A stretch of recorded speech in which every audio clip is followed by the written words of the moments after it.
ഒരു car average consumption ചെയ്യുന്നത് 25 യൂണിറ്റാണ്. എന്ന് വെച്ചാൽ ഒരു ബേസിക് ആയിട്ടുള്ള ഒരു നെക്സോണോ വിൻസറോ MG-Z അങ്ങനത്തെ വണ്ടികൾ വരെയാണ്. ടിയാഗോ വരെയാണെങ്കിൽ കുറവായിരിക്കും, പക്ഷേ ഒരു ആവറേജ് 25 യൂണിറ്റ്.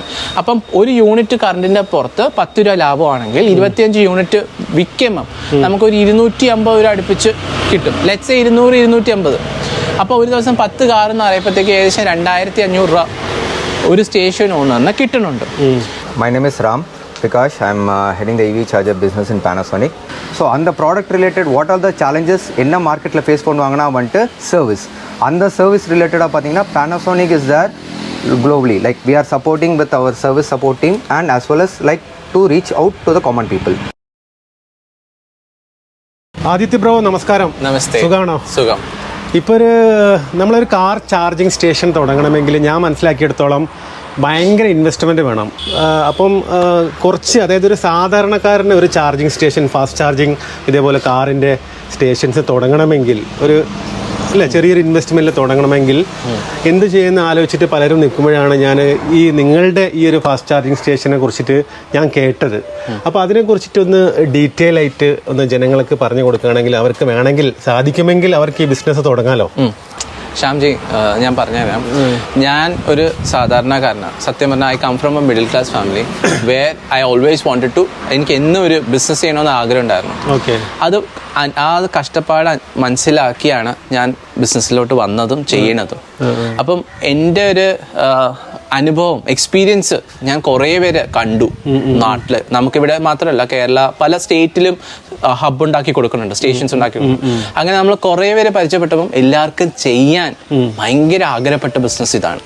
പക്ഷെ പല കമ്പനീസും, I'm not talking any ഒരു ഡെഡിക്കേറ്റഡ് കമ്പനിയോ ഒരു ഗ്രൂപ്പോ അല്ലോ ഞാൻ പറയണേ, പല കമ്പനീസും ഭയങ്കര ഓവർലി പ്രൈസാണ് കൊടുക്കുന്നത്.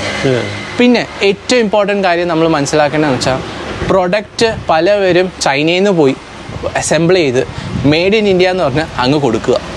പക്ഷെ നമ്മൾ ഇതിനകത്ത് നോക്കിയ 2 ഫാക്ടർ. ഞാനൊരു ഡീലറാണ്, ഞാൻ മനസ്സിലാക്കിയ കാര്യമാണ്, ഞാനൊരു ഡീലറാണ്. നാളെ എനിക്ക് ഈ ബിസിനസ് ഞാൻ ഒരു മൂഡില്ല, ലെറ്റ്സ് സേ ഞാൻ എന്തെങ്കിലും ഒരു പ്രശ്നം കാരണം ഞാൻ പുറത്തു പോയി, ഇല്ലെങ്കിൽ തിരിച്ചു വരാൻ താമസിച്ചു, അങ്ങനെ ഒരു പ്രശ്നം വരുമ്പം ഈ ചാർജർ വാങ്ങിച്ച ആൾ എന്ത് ചെയ്യും? ഒരു കോമൺ മാൻ ആണ് ഇത് വാങ്ങിക്കണം, അല്ലാതെ ഒരു കമ്പനി മാത്രമല്ല വാങ്ങിക്കണത്. അപ്പോൾ ഈ കോമൺ മാനിന് ഏറ്റവും ഇമ്പോർട്ടൻ്റ് എന്നാണ് service and support, which is the most important part when it comes to our hardware or charger. അപ്പം എൻ്റെ ഡ്രീം പ്രൊജക്റ്റ് ആണ് സാധാരണക്കാരന് ഒരു ചാർജിങ് സ്റ്റേഷൻ ചെയ്യണമെന്നുണ്ടെങ്കിൽ അവൻ ഏറ്റവും നല്ല ബ്രാൻഡ് കൊടുത്ത്, ചാർജർ കൊടുത്ത്, ആ ചാർജറിന് പറ്റണ അത്രയും കുറഞ്ഞ റേറ്റ് വാങ്ങിക്കുക, പറ്റണ അത്രയും കുറഞ്ഞ റേറ്റിൽ ഇലക്ട്രിക്കൽ വർക്ക് ചെയ്തു കൊടുക്കുക. പിന്നെ ഈ ചാർജിങ് സ്റ്റേഷനകത്ത് അഡീഷണൽ 2 ഫാക്ടേഴ്സും കൂടി ഉണ്ട്. ഒന്ന് ഈ ഇൻഫ്രാസ്ട്രക്ചർ ഉണ്ടാക്കി കൊടുക്കണം. പിന്നെ ഈ പറയുന്ന പോലെ KECBയുടെ കാര്യം, KECBയിൽ എനിക്കോ ആ കോമൺ മാനിനോ ഒന്നും ചെയ്യാൻ പറ്റില്ല, അത് ഡിപ്പാർട്ട്മെൻറ്റിൻ്റെ കാര്യമാണ്. അതിനുവേണ്ടി പരമാവധി ഏത് ഫോം നിറയ്ക്കണം, എങ്ങനെ ആ ഫോമിൽ നിറയ്ക്കണം, അങ്ങനത്തെ ഗൈഡൻസും കാര്യങ്ങളും നമ്മൾ സജസ്റ്റ് ചെയ്യും. പിന്നെ ഇൻഫ്രാസ്ട്രക്ചറിൽ നമ്മൾ മാക്സിമം, ഇപ്പോൾ ഈ സ്റ്റേഷൻ്റെ ഒരു ഓവറോൾ വീഡിയോ എടുക്കുമ്പോൾ മനസ്സിലാവും, നമ്മളിത് മാക്സിമം സിമ്പിൾ ഫോമിൽ ചെയ്യാനേ സജസ്റ്റ് ചെയ്തിട്ടുള്ളൂ. കാരണം ചാർജിങ് സ്റ്റേഷനിൽ ഹെവി ആയിട്ട് ഇൻവെസ്റ്റ് ചെയ്തെന്ന് പറഞ്ഞ് നിങ്ങളതിൽ കുറേ വണ്ടി ക്യൂവിൽ കിടക്കില്ല. വേറെ മിനിമം ചെയ്യുക, ബ്രാൻഡ് ഉപയോഗിച്ച് ചെയ്യുക, എന്നാൽ അതിനകത്തൊരു വിശ്വാസം ക്രിയേറ്റ് ആവും. എന്തുകൊണ്ട് ഈ ആദ്യത്തെ എപ്പോഴും ബ്രാൻഡ് എന്ന് പറയണമെന്ന് കുറേ പേര് എൻ്റെ അടുത്ത് വന്ന് ചോദിച്ചിട്ടുണ്ട്. ആദ്യത്തെ ഈ ബ്രാൻഡ് പുറകെ പ്രൊമോട്ട് ചെയ്യുന്നു. ബ്രാൻഡ് ഉണ്ട്, നോൺ ബ്രാൻഡ് ഉണ്ട്. ഈ ബ്രാൻഡിൻ്റെ ഗുണം എന്താണെന്ന് വെച്ചാൽ ഇവരെ സർവീസ് പക്ക 200% നമുക്ക് വിശ്വസിക്കാം. എന്ന് വെച്ചാൽ ഞാൻ EV ഉപയോഗിക്കുന്നുണ്ട്. അപ്പം ഞാനൊരു സ്റ്റേഷനിൽ വന്നു, എനിക്കും റേഞ്ച് എൻസൈറ്റി ഉണ്ട്. ഞാൻ 4 വർഷം കൊണ്ട് EV ഉപയോഗിക്കണം, എന്നിട്ടും റേഞ്ച് എൻസൈറ്റി ഉണ്ട്. ഈ റേഞ്ച് എൻസൈറ്റിയിൽ ഞാൻ വന്നു, ഗണ്ണെടുത്ത് കുത്തി, വർക്കായില്ല. അടുത്ത പ്രാവശ്യം ഞാൻ ഇവിടുന്ന് പാസ്സാവുകയാണെങ്കിലും അതെൻ്റെ മൈൻഡിൽ കാണും. ഈ ചാർജിങ് സ്റ്റേഷൻ 24/7 അൺമാൻഡ് ഓപ്പറേഷനാണ്. അപ്പോൾ അതിനകത്തൊരു പ്രോബ്ലം വരാൻ പാടില്ല. അതൊക്കെ മനസ്സിൽ വച്ചിട്ടാണ് ഞാൻ ഒരു കുറഞ്ഞ ബജറ്റിൽ ഒരു 10 to 11 lakhs ഇൻക്ലൂഡിങ് GST എമൗണ്ടിൽ ചാർജറും ഇലക്ട്രിക്കൽ വർക്കും ചെയ്തു കൊടുക്കും, അത്രയും. പിന്നെ നമ്മൾ ഫുൾ ഓൺ ഗൈഡൻസും സപ്പോർട്ടും ഈ ചാർജിങ് സ്റ്റേഷൻ്റെ other 2 part of expenses like infrastructure എങ്ങനെ ചെയ്യണം സർ, ടീം എങ്ങനെ ആയിരിക്കണം, അത് കസ്റ്റമറിൻ്റെ ചോയ്സാണ്. ഷ്യാംജി ഒരു കാര്യം നോട്ടീസ് ചെയ്താൽ മതി, എൻ്റെ കമ്പനിയുടെ ഒരു ലോഗോ, ഒരു സ്റ്റിക്കറോ, എൻ്റെ കമ്പനിയുടെ കറണ്ടിൽ ഓടുന്ന ഒരു ലൈറ്റ് ബോർഡോ ഞാൻ ഈ സ്റ്റേഷനിൽ വച്ചിട്ടില്ല. കാരണം ഇത് ഞാൻ ഒരാൾക്ക് ചെയ്തു കൊടുത്ത ആ ആളുടെ പേര് വേണം ഇവിടെ വരാൻ, പൈസ ഇൻവെസ്റ്റ് ചെയ്ത ആളുടെ പേരാണ് ഇവിടെ വരാൻ, അല്ലാതെ എൻ്റെ സ്റ്റിക്കറോ ലോഗോ അല്ല ഇവിടെ വരാൻ. അതിന് മെയിൻ കാരണം എന്താണ്? This is their dream which ഞാൻ ട്രൈ ചെയ്യണം ടു അക്കംപ്ലിഷ് ഇറ്റ്. അതാണ് ഷ്യാംജി എൻ്റെ ഒരു വിഷൻ. ഇപ്പം ബ്രോ പറഞ്ഞു ഏകദേശം ഇങ്ങനെ ഒരു ചാർജിങ് സ്റ്റേഷൻ തുടങ്ങാൻ 11 ലക്ഷം രൂപയാവുന്നു അല്ലേ? അതെ. ഈ 11 ലക്ഷം രൂപ എന്ന് പറയുമ്പോൾ ഇതിൽ എന്തൊക്കെയാണ് ഉൾപ്പെടുന്നത്? അതേപോലെ തന്നെ ഈ 11 ലക്ഷം രൂപയിൽ പുറമെ വേറെ എന്തെങ്കിലും ചാർജ് വരുന്നുണ്ടോ? അതായത് മൊത്തം ഒന്ന് പറയാൻ പറ്റുമോ ടോട്ടൽ? ഷ്യാംജി, ഇതിനകത്ത് കോസ്റ്റിനെ നമുക്ക് എപ്പോഴും ഡിവൈഡ് ചെയ്യുമ്പോൾ 4 പാർട്ട് നേരത്തെ പറഞ്ഞതുപോലെ ചെയ്യാം. ചാർജറിന്റെ കോസ്റ്റ് ഇപ്പം ഒരു 7.5 lakhs പ്ലസ് GST 5%.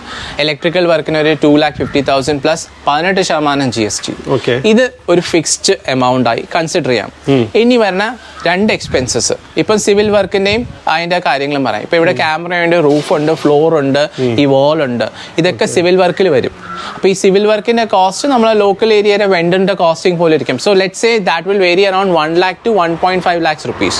ഇനി അടുത്ത് വരുന്ന കോസ്റ്റ് ആണ് കേരള സ്റ്റേറ്റ് ഇലക്ട്രിസിറ്റി ബോർഡിന്റെ കണക്ഷൻ എടുക്കേണ്ടതിന്റെ ചാർജസ്.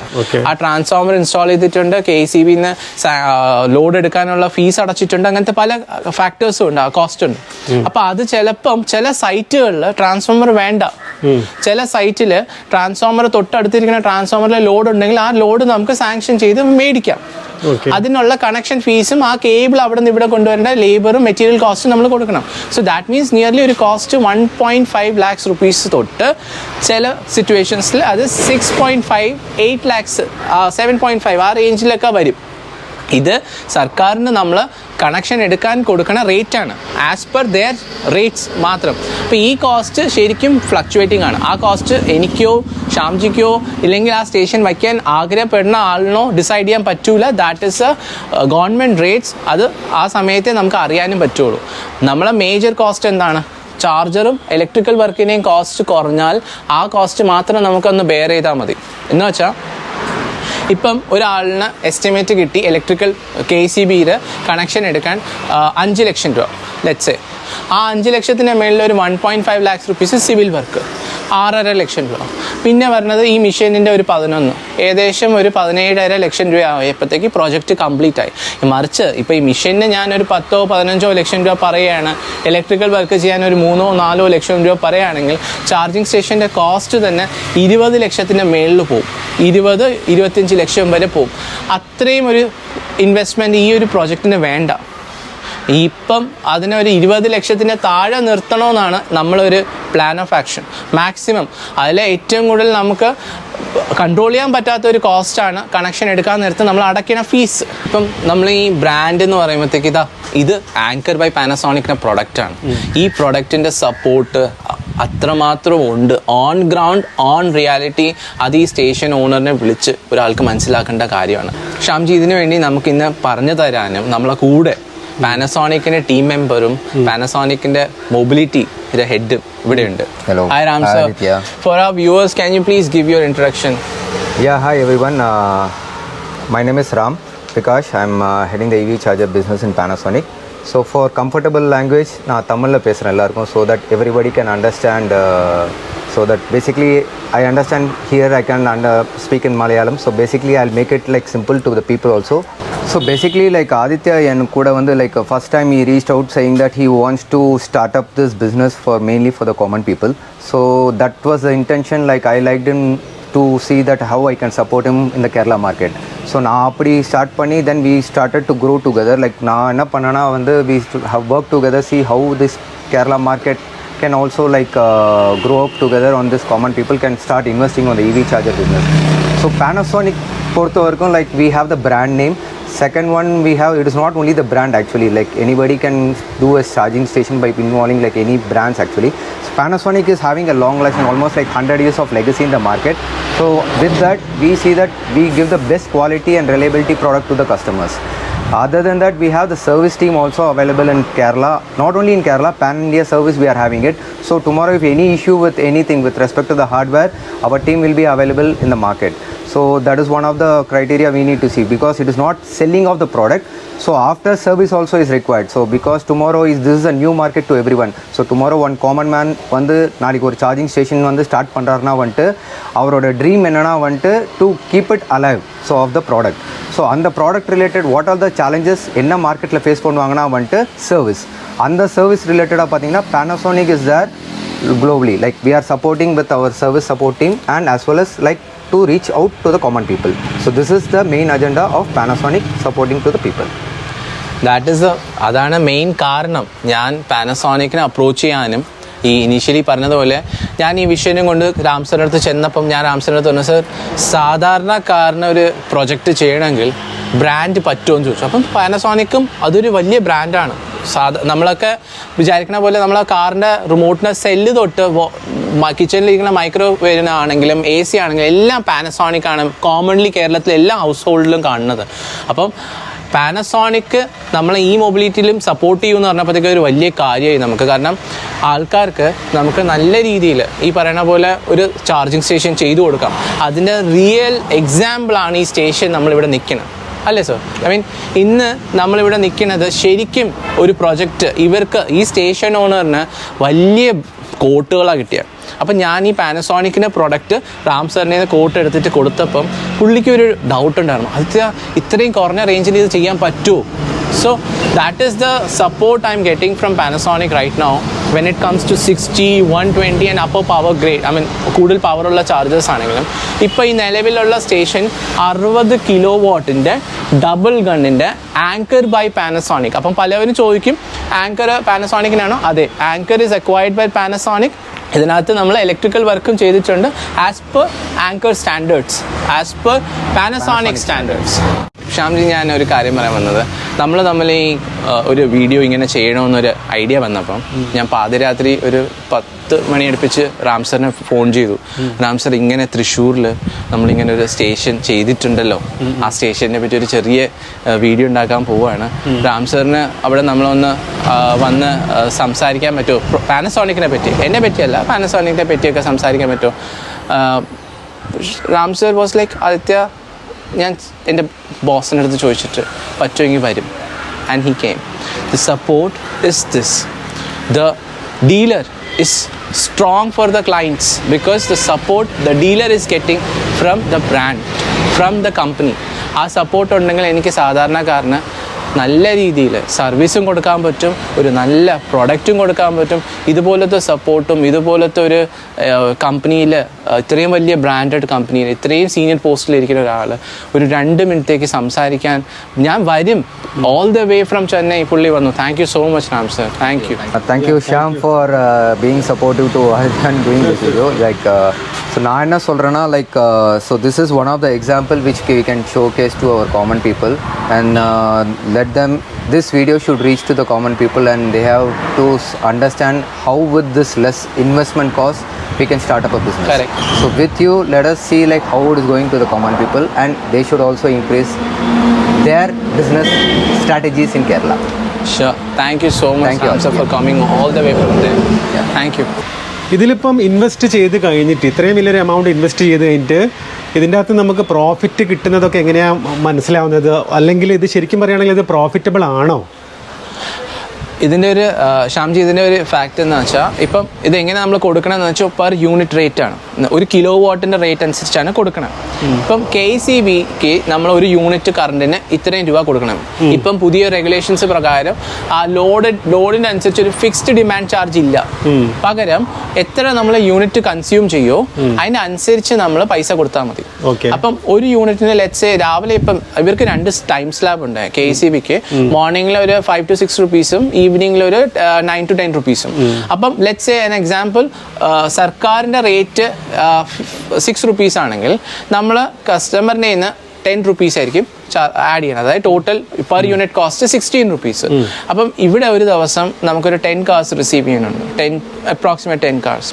അപ്പം ഒരു കാർ ആവറേജ് കൺസപ്ഷൻ ചെയ്യുന്നത് 25 യൂണിറ്റാണ്. എന്ന് വെച്ചാൽ ഒരു ബേസിക് ആയിട്ടുള്ള ഒരു നെക്സോണോ വിൻസറോ MG-Z അങ്ങനത്തെ വണ്ടികൾ വരാനാണ്. ടിയാഗോ വരാനും കുറവായിരിക്കും, പക്ഷേ ഒരു ആവറേജ് 25 യൂണിറ്റ്. അപ്പം ഒരു യൂണിറ്റ് കറണ്ടിൻ്റെ പുറത്ത് 10 രൂപ ലാഭമാണെങ്കിൽ 25 യൂണിറ്റ് വിൽക്കുമ്പം നമുക്കൊരു 250 രൂപ അടുപ്പിച്ച് കിട്ടും. Let's say 200-250. അപ്പോൾ ഒരു ദിവസം 10 കാറെന്ന് പറയുമ്പോഴത്തേക്ക് ഏകദേശം 2500 രൂപ ഒരു സ്റ്റേഷൻ ഓണറിന് കിട്ടുന്നുണ്ട്. ഇനി ആ മോഡലിൽ ലെറ്റ്സ് നമുക്ക് 10 ദിവസം ഇവിടെ കാറ് വന്നേയില്ല, ഒരു കാറ് 10 ദിവസം വന്നില്ല. സോ അവിടെ ഒരു 20 ദിവസം കൊണ്ട് station owner is making nearly ഒരു 45,000 to 50,000 റുപ്പീസ്. Let's 50,000 rupees. അതാണ് ആവറേജ് ഒരു കാൽക്കുലേഷൻ. ഇനി പലവരും എൻ്റെ അടുത്ത് പറഞ്ഞിട്ട് ആദ്യത്തെ ഇത് നടക്കണ കാര്യമില്ല, EVക്ക് ഫ്യൂച്ചറില്ല എന്നൊക്കെ പറയണം. Shyamji, the reality as a EV owner, as a EV station developer, കേരളത്തിൽ നിലവിൽ വണ്ടികൾ ഇഷ്ടം പോലെ EV ആണ്. ചാർജിങ് സ്റ്റേഷൻസ് കുറവാണ്. ഞാൻ ഇന്നൊരു ചാർജിങ് ചെയ്യാൻ പോവുകയാണ് വണ്ടിയും കൊണ്ട്, ഞാൻ അവിടെ വെയിറ്റ് ചെയ്യേണ്ടി വന്നു.